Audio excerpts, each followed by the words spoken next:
Hey, welcome back. Joe Blasco here, and it's my great pleasure to welcome Mr. Michael Key. Thanks for having me, Joe. My pleasure. Hey, what have you been doing? You've been all over town? Did you just get into town, or what's going on? I just got in town just a few hours ago, and you're my first stop, really. Actually, that's not true. I stopped at one place. I have a secret stash where I can get period magazines from other eras, and I stopped by there on the way. But you're my first main stop. Thank you. What period magazines? What type of magazines? What type of? Everything. Just every magazine, every era. In fact, they have thousands of Vogue magazines dating back to the very originals on there. There's places where I can go, and it's a stash where I was able to find this treasure trove of magazines. And when I need to find period magazines, that's where I go. I find Vogues there, L's, Vanity Fairs, as long as it's been around. Is it a secret, or can you tell us where it is? All right, I'll let the secret out. I'll give a little plug. It's a wonderful place in Burbank called, what is it, movie? I've forgotten the name. It's movie. You know what we'll do is we'll put it up at the end of the show on one of the cards, so you're not going to miss out on it. But just don't buy all the magazines. Leave some for me, will you? But this is good. Now you do this for research for Makeup Artist Magazine, for period makeup, or for your own makeup files and collection? Well, I learned about it when I was carrying a case, and I'd be doing period shows. I needed to find things, and finding especially color photography for things pre-1940 was difficult until recently. Now, because of the internet, there's more research is available. But to find really great reference material for pre-1940 was very tough, and I discovered this in the 1980s. This one store that had these, and they have. You walk into it and you think they don't have that much, and it's all underground. Right. Whoa. It's a treasure. I love it. I want to go there. I want to know where this is. Hey, before Makeup Artist Magazine began, there's many magazines that deal with beauty makeup across the board, and there have been for years. Glamour Magazine, et cetera, et cetera. During the 50s, there was Famous Monsters of Filmland magazine that Fari Ackerman created. Mm-hmm. And now, of course, there's Fangoria magazine that followed in the footsteps of Famous Monsters of Filmland magazine. But your magazine, Makeup Artist Magazine, is really a combination of everything. If you're either a makeup artist or a makeup fan, as many of you are out there, this is the magazine where you're going to be able to find it all.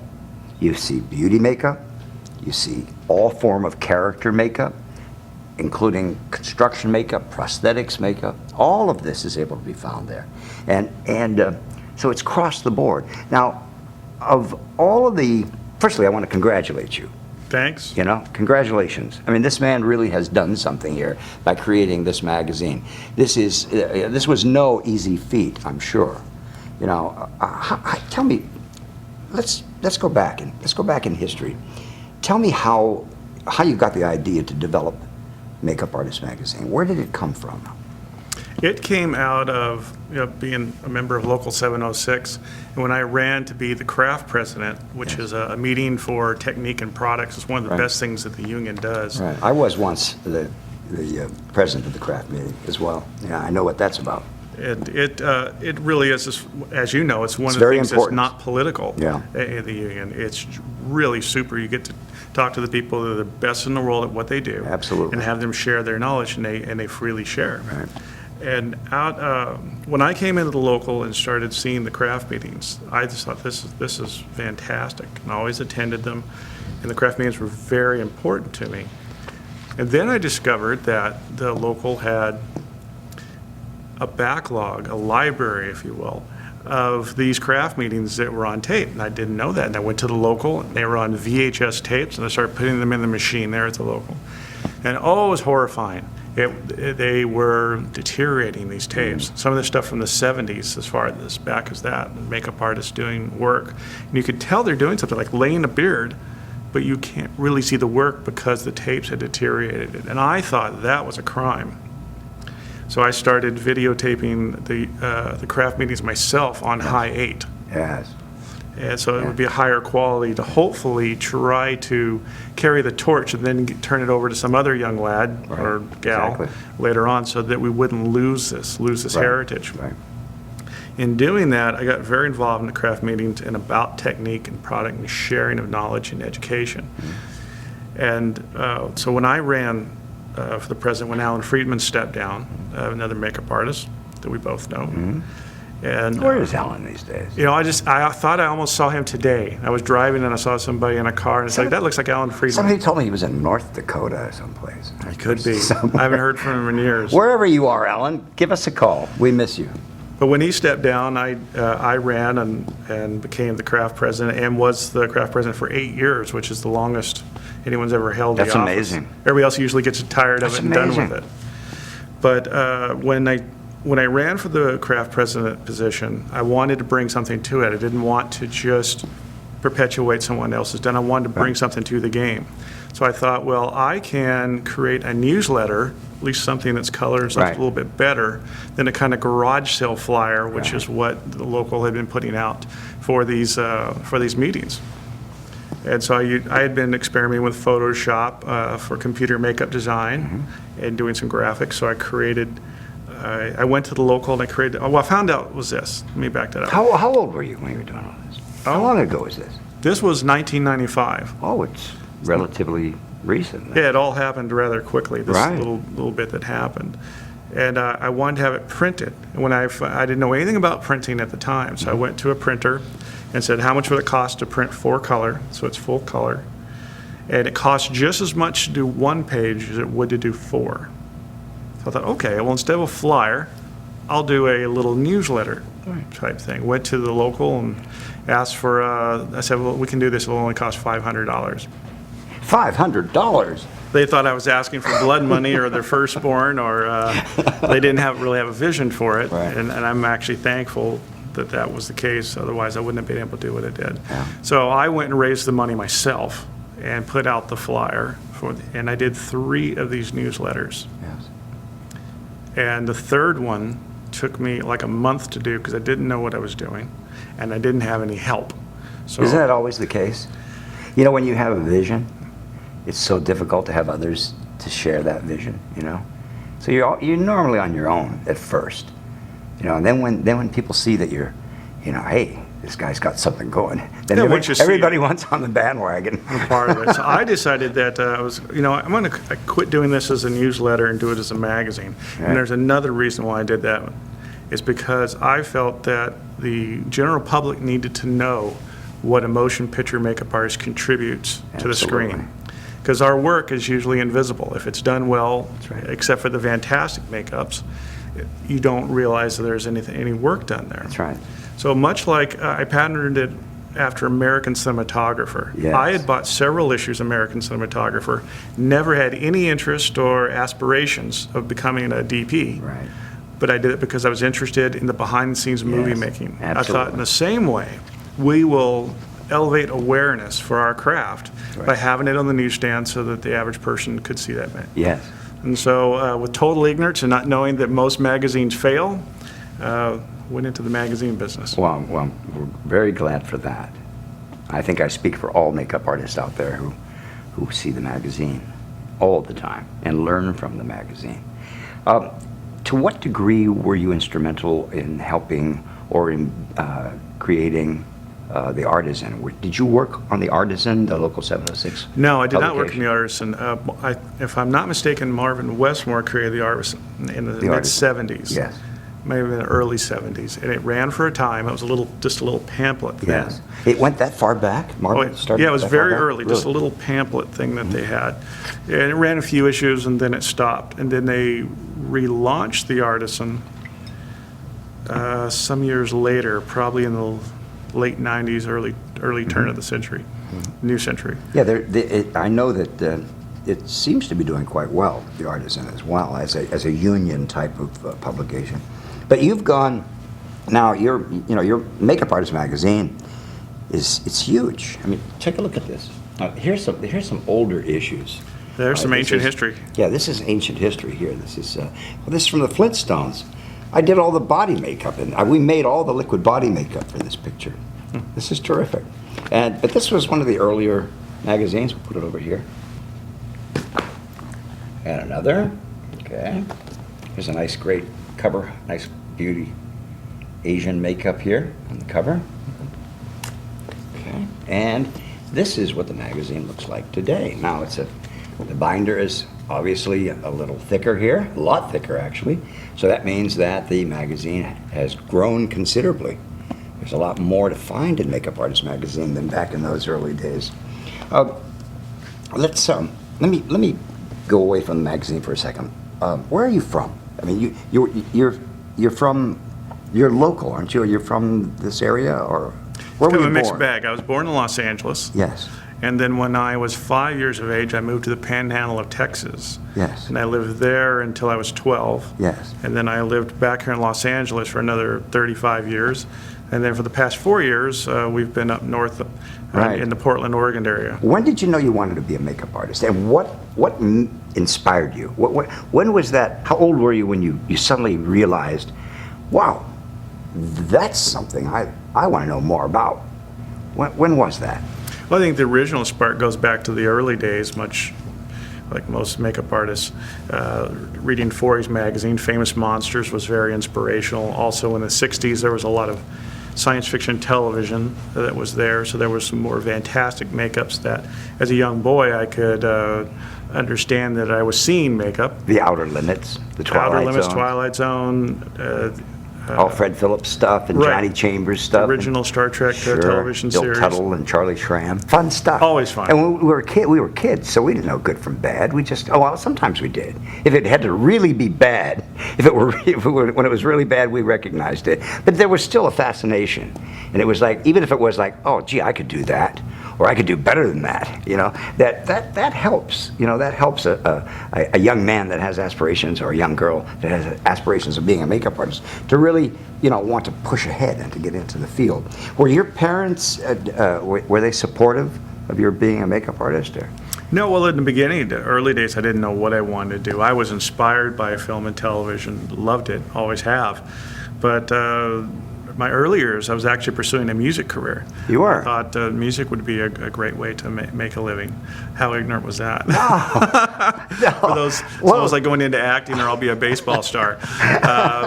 So no, I pursued music really for the first, for about 10 years. As a singer, or do you play No, I played an instrument? guitar. Oh, yeah. you do? Yeah, I played all around Hollywood here. I've played most of the rock and roll clubs on Santa Monica and Really? Sunset Boulevard and, Wow. and whatnot. And I got to about my... I didn't know that, and I don't think anybody knows that.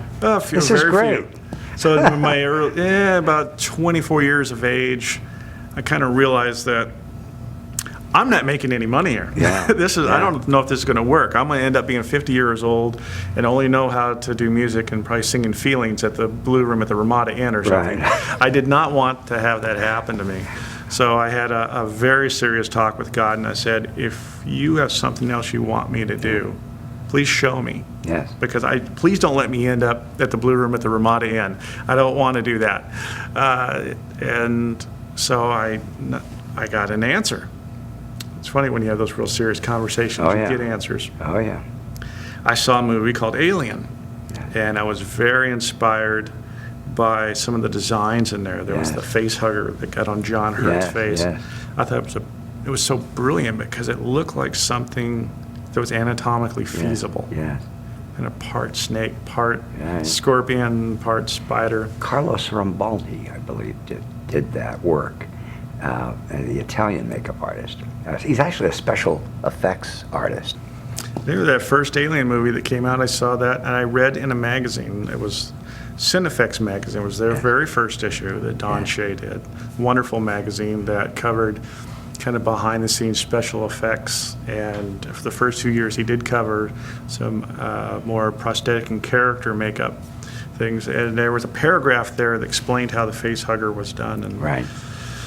basically, they sculpted it in clay, they made a plaster mold, put some rubber in it, and Right. with an armature. It was the most basic of descriptions, but I got it.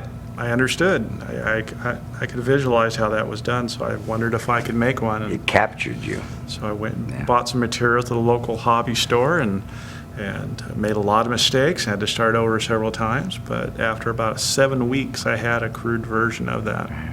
Wow. And so that was a beginning, and then, things at Halloween, as people do. Then I thought, well, you know what? Gosh, probably the guys that work in motion picture and television probably make a decent living and have a lot better time than what my day job was. Like, you know, being a musician, like a working actor. If somebody says they're an actor, you ask them, okay, what restaurant are you at? And So it's good. So you made the right decision. You made the right. What was the first film that you worked? well, I got a job. I kind of bumped around a few makeup effect shops in the beginning on that for the first year or so, and then I got an offer to come to NBC Studios and take over their prosthetic lab, and they would teach me beauty and television makeup. That was a turning point for Was me. that with Harry Blake? Was that when Harry was there? Harry was still there. He was still doing Johnny, but Bob Scribner was the department head at that time. Oh, yeah, sure. Shortly after after Harry had stepped down from the department. Yes. And so Bob, thanks to him, it was a turning point in my career. So I started coming in there on all the game shows and Tonight Show and working with them, and they would make up their people for the evening or the day, and then I'd bring people in and they would teach me makeup. So I learned traditionally on the job, kind of like old school That's great. way of doing What things. did you at that point then? Did you enjoy doing the regular makeup, or did you yearn I did. to go back into appliances? Oh, it's always nice to make up pretty women. That's never been a problem for me. I've always enjoyed that, working with pretty ladies or making people up. I was always inspired by people like Bill Tuttle Yes. and Jack Don. Oh, yeah. Those are the people I was reading about. They told the entire story, and that was very important for even what I do today, is I saw the craft as being a whole, not being splintered, or I'm a specialist and I do this, and I only do this, and I do this, and do this. And I imagine it worked somewhat for productions, but my inspiration was the guys that did it all Yes. on there. To me, it seemed odd when I started seeing the specialists. Like if you were a director and you were casting an actress for a role in your movie, and you were talking to an actress and you're talking to them about the role, and you say, well, I've got this role, what do you think of the character? Oh, I love the character, and everything's great, I love that, but you've got a crying scene in there. I don't do crying, so maybe we can bring in another actress that can do the crying scene, and I can do the rest of it, it's not a problem. Right. You see where I'm going with Right, that? exactly. See, you became a makeup artist. You weren't a specialist. But now, what do you see? It seems that these days, it seems to somewhat be going backwards a bit in some instances, where some makeup artists would classify putting a mustache on, or a pair of mutton chops, or doing a bruise or a cut or whatnot. They consider that to be a special effect. So, and this comes from the specialists, because those people who only specialized in this or only specialized in that, whenever for instance, if you only specialized in, if you only did beauty makeup and I hired you to just do beauty makeup, or I hired you on a show, and suddenly in the middle of the show we needed to do a bruise or a bald cap or a beard, hello, oh, we've got to call in a specialist. But in fact, if you're a true makeup artist, as you are, you know how to do all this stuff. So there's no need to call in a specialist. So that's what the makeup schools are about. That's one of the reasons why I started my schools. Because I saw that when I worked at ABC Television, when we needed to do a bald cap, Rudy Horvitich had to, call in Larry Abbott or, somebody to come in to do the bald cap, because nobody could do the bald cap. So I thought to myself, well, wait a minute now. I'm going to learn how to do bald caps. I'm going to learn how to do beards. I'm going to learn how to do all these injuries too. And then obviously that kept me at ABC for 30 years. But I agree with you completely, and I think that Makeup Artist Magazine is doing exactly the same thing. You see the reflection of that same Absolutely. mission statement that I has as a makeup artist Yes. within the magazine. I'm not trying to divide the craft, I'm trying to unite the Unite craft. it, exactly, and that's what MUA-TV is all about also. That's what the schools were all about. The schools were to increase the level of education, to increase the level of sophistication, to increase, to raise the standards, if you will, and now you've done the same thing with the magazine. My God, look what you've done with the trade shows. The trade shows are phenomenal. There was never anything like that And you see before. the mission statement for that. We Right. cover all aspects of beauty and prosthetic, Everything. and fantasy, theater, motion picture, print and fashion. It would probably be easier because all the prosthetic peoples, they say, well, you're catering to the beauty crowd. And the beauty crowd says, well, it's all a bunch of special effects. So it's funny how they all perceive it Right. differently because we are united and we try to cover everything Right. in there. But, so sometimes it's a little frustrating trying to please no. everyone. I agree. Hopefully that what you're doing with Makeup Artist Magazine and with what I'm doing with Makeup Artist Television, the people out there who are our viewers and your subscribers will understand that makeup artistry is all-encompassing. And to be a true makeup artist across the board, one must, know it all. There are people like Dick Smith who Absolutely. decided to just delve into the prosthetic side of things. Although Dick is he was a Have you seen Dick do beauty consultant makeup? for Vogue. Did you know that? He does a beautiful beauty makeup. Yes, I did know that he was. He was a consultant for Vogue And so magazine. in Johnny Chambers also. I used to watch Johnny Chambers do a beauty makeup. In fact, I worked with Johnny Chambers and Dan Strepek for 2 weeks on the movie Grease when we were shooting out at the high school in Venice. And I watched them, I thought, well, wait a minute now, is this a prosthetic? Are we doing pieces in this picture, or what is this? And there were no appliances. It was all beauty makeup. They were taking a vacation, But I watched Johnny do a makeup, and his beauty makeups were just exquisite, just as Dick's makeups are. Johnny used to do a lot of women, and that's why when we Yeah. published issue 5, way back then when we did an article on Johnny, I had a ton of pictures of women he had made up at NBC. Yes. And I published several pictures of him doing beauty makeups because everyone always remembers him for the prosthetics. prosthetics, But he did do it all. Oh, yes, he did. And he was at NBC just as you were at NBC. And Stan Winston. Yes. A number of people went there. It's funny how that folks kind of Right. gone through a lot of the same circles. Yeah, and like Harry that. Blake started as the assistant department head at ABC under Rudy Horvitich. No, I didn't know that. Yeah. So, there are always going to be specialists, obviously. And if you're going to be a specialist, then you better damn well be a good one. You know what I mean? Because if you're only going to be in that one area of makeup artistry, then you should excel to the nth degree. And then, obviously, then you don't need to do all the other phases of makeup artistry. And Dick Smith is a great example of someone who excelled in prosthetics. And but the schools are as is Makeup Artist Magazine. You're reporting makeup artistry. You're reporting it. We're teaching it, but you're also teaching it. And now MUA TV is reporting it as well as teaching it as well. So, Agreed. So we and I'm really happy to have you here today and to know that that we can work together in a united fashion. And because we're very much doing the same thing. We're trying, both of us are trying, to unite makeup artists worldwide. You through the magazine and the trade shows, and me through my schools and through Makeup Artist Television.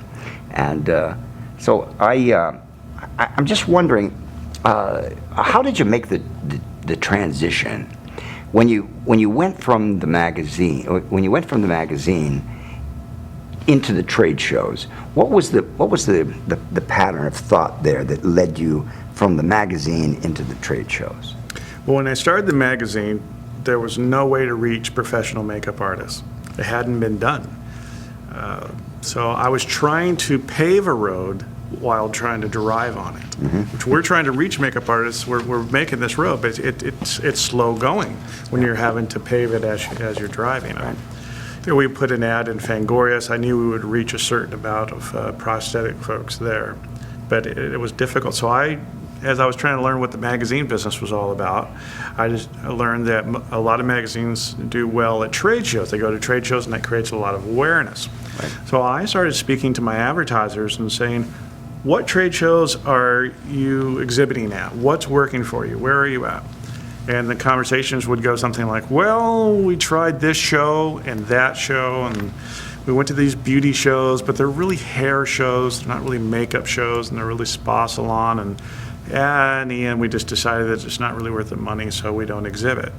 After about the 10th phone call of them being almost cookie cutter, the same conversation, I realized that there needed to be a trade show for our craft and for our industry. And I also realized that we were poised and positioned to be really the people to do it. Because if a cosmetic manufacturer or a school or someone else was to try to promote this or produce it, their competitors would not want to be involved with it. It becomes political. we were so neutral. We were beneficial to the entire Right. industry. Right. So having been doing the craft meetings, I had a little bit of experience. Also, with frustration at because the craft meetings were growing to such an extent, and I had so much content there. They'd get frustrated trying to sit there. Somebody would get done, and they want to go talk to that person because they got all excited about it. And then, but the next person's coming on, so you want to be at least polite to them and show them courtesy.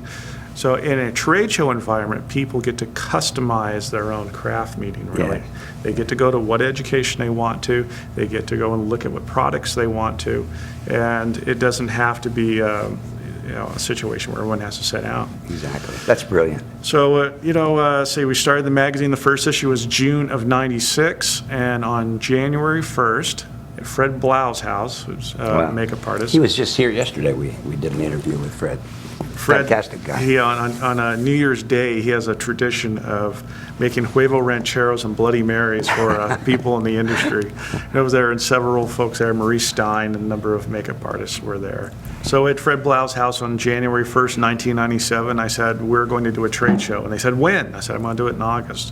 And they said, oh, no, you can't do it now. You need more time to put this together. That's not my style. So, yeah, in August of 1997, we had the very first International Makeup Artist Trade Show. That was in Pasadena? No, that was at the Beverly I- Garland Holiday That's Inn. That's right. And I we broke remember the that. attendance record for the facility. Wow. And I was wondering if anybody was even going to show up, because everybody was coming to the craft meetings for free. And I think we did it one day and charged, I think, $10 a head. And I just wasn't sure if anybody's going to do it. And people came from around the world. It looked like the Beatles were playing there. It was crazy. How did you advertise that?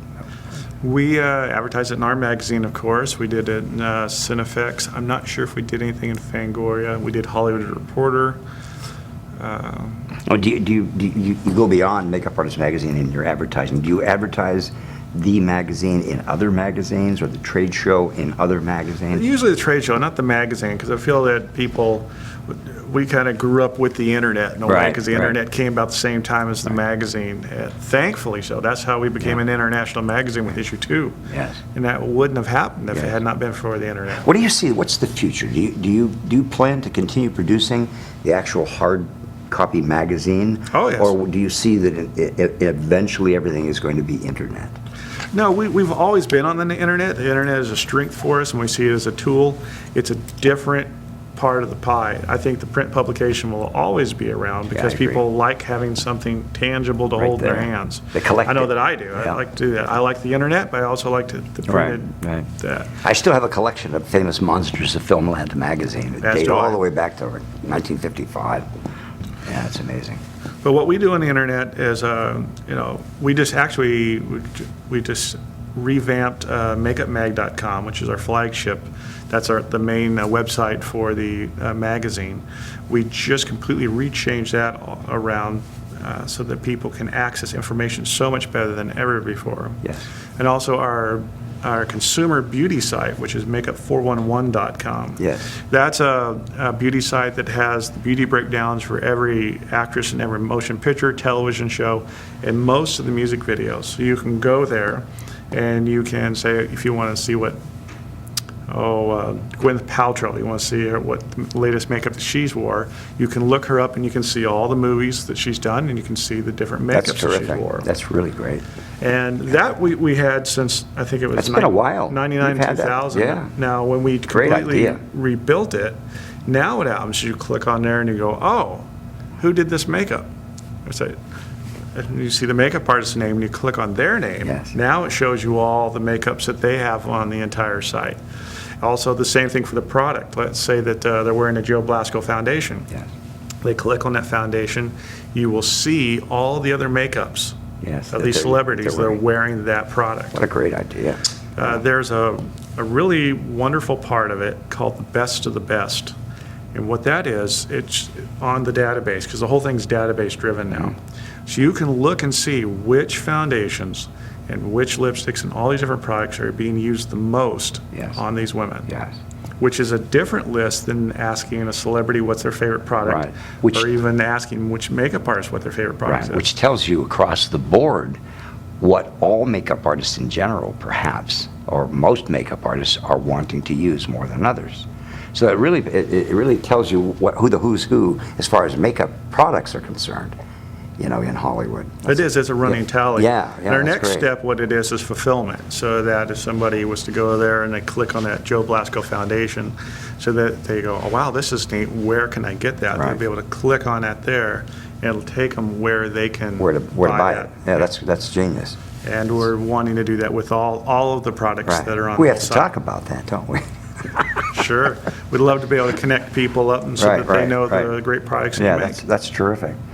Have you ever had to stop the presses on the magazine if there's a breaking story? Have you ever done that? I used to work for the LA Times, and occasionally when they have a big story, it'd stop the presses. It'd stop everything, and they'd revamp the whole thing. This was back in the days when they had linotype machines. Has that ever occurred where something pops up in the industry and you have it? You're like going to press, getting ready to print, and you just stop everything and you start all over again.